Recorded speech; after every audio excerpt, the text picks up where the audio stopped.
Hello mga kainday ko! Ayan, another day, another entry na naman tayo for today's video. Bilang isang content creator, kailangan meron tayo palaging entry tuwing umaga. Wow! Nakasanayan ko na nga mga kainday ko na talagang bago ako matulog ay nagvo-voice over na ako para sa entry ko mamayang madaling araw. O diba? Talaga namang inaagahan ko na ang pag-upload mga kainday ko para bago pa kayo magising ay nandyan ang aking video. Ay taray, may pag-ganar! Gusto ko kasi talaga mga kainday ko na pagbukas nyo ng iyong cellphone ay mukha ko na agad ang inyong makikita. Ay taray, may pag-ganar! Charis lang po! Gustong-gusto ko talaga kasi mga kainday ko na ma-inspired kayo umaga pa lang ay nakakagawa na kayo ng mga long video. Hindi man ganun kataas ang views natin sa ating long video mga kainday ko ay napakalaga pa rin na meron tayong entry araw-araw.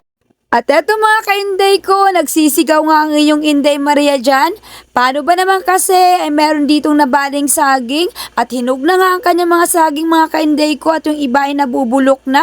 Syempre ang inyong Inday Maria ay gusto na naman makalibre. Kaya eto, nanggugulo ako dito sa may-ari ng saging. Ay taray, may pagana. Kitang-kita nyo naman mga kainday ko kung gaano talaga ako kakulit sa aking mga entry sa aking mga reels. Sa totoong buhay mga kainday ko ay mas malala pa ang kalokohang alam ko. Ay taray, may pag-ganar? Oo, baka kung anong kalokohan na naman ang naiisip nyo. Hindi po ganun yon.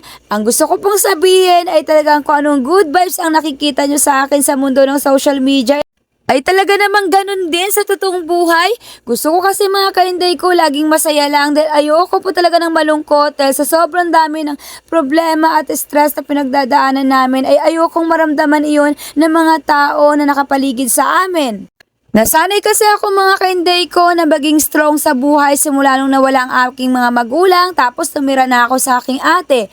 Alam mo yung ayokong madamay yung mga taong nakapaligid sa akin sa kung ano man yung pinagdadaanan namin. Naniniwala kasi ako mga kainday ko na lahat ng problema ay merong solusyon. Ay taray, may pag-ganon.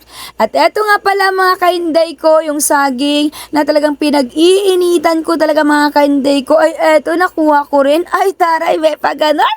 O tara po, kain po tayo ng maruya. Kitang-kita nyo naman mga kainday ko, talaga namang nasusunog na siya dahil sa kakamarites ng inyong Inday Maria. Ay charis lang po. At eto mga kainday ko, dahil wala nga ang inyong Inday Sophia busy, ay ako na lang nag-entry sa aking sarili.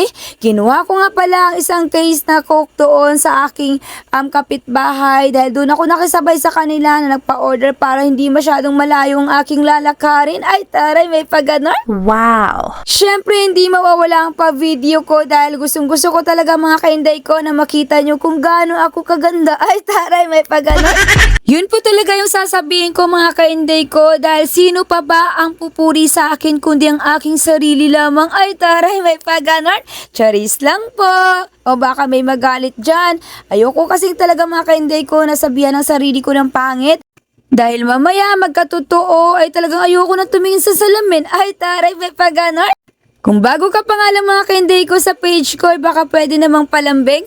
Pa-follow po ng aming page at pa-share na rin po ng aming mga video. Sobrang laking tulong po talaga mga kainday ko yung mga nasi-share ang aming mga video sa groups tsaka sa ibang mga followers at ibang mga friends nyo.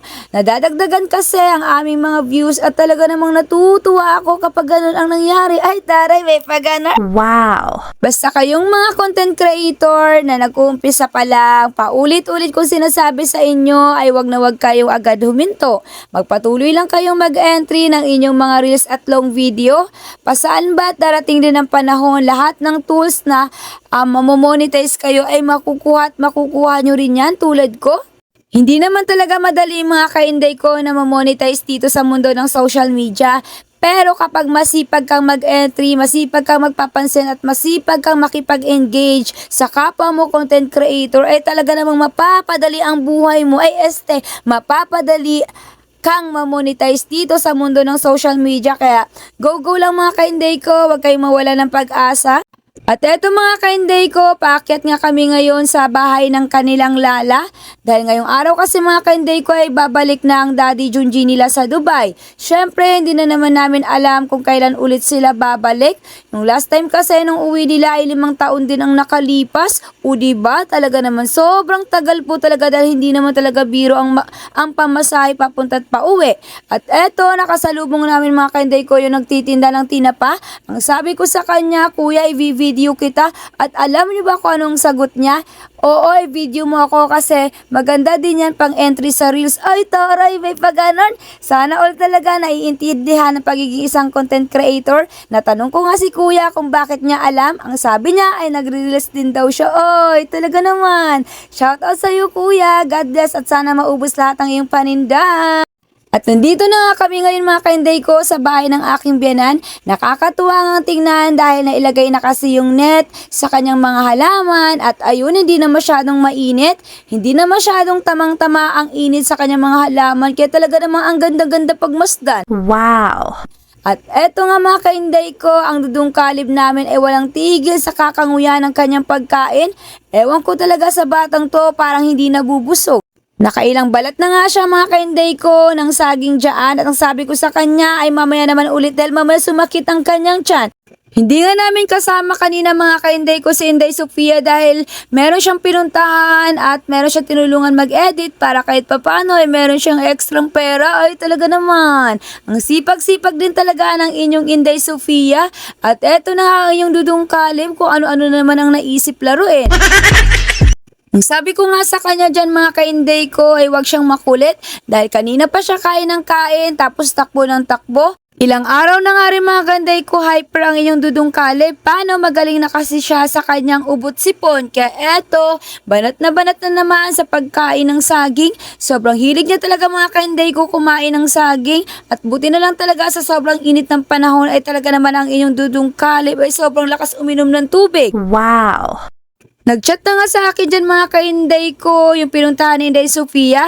Ang sabi ay pauwi na daw siya. Hindi pa naman alam ni Inday Sofia na wala kami sa bahay. Kaya ayan, kitang-kita nyo na naman ang mukha, talaga nakamangot na naman.